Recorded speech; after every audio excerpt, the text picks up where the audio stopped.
আজ বানালাম ছানার ভাপা সন্দেশ। তো হ্যালো বন্ধুরা, তোমরা সবাই কেমন আছো? আশা করি সকলে খুব ভালো আছো। তো চলো দেখে নাও আমি কিভাবে ছানার ভাপা সন্দেশ বানালাম। প্রথমে আমি নিয়ে নিয়েছি জল ঝরানো ছানা, আর তাতে 2 চামচ মতো চিনি দিয়েছি।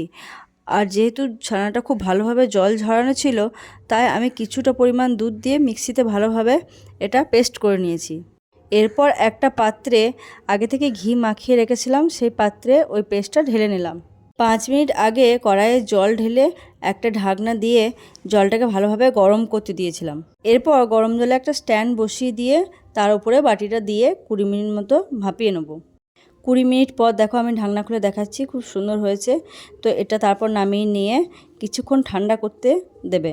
তারপর তোমরা নিজেদের মতো শেপ দিয়ে পরিবেশন করতে পারো।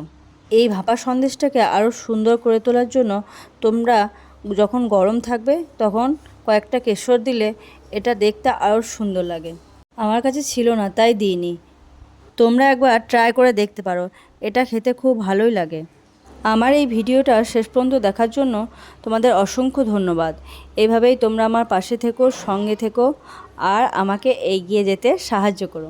যারা ইউটিউব থেকে আমার ভিডিও দেখছো তারা একটু সাবস্ক্রাইব করে দিও, আর যারা ফেসবুক থেকে দেখছো তারা অবশ্যই ফলো করে দিও।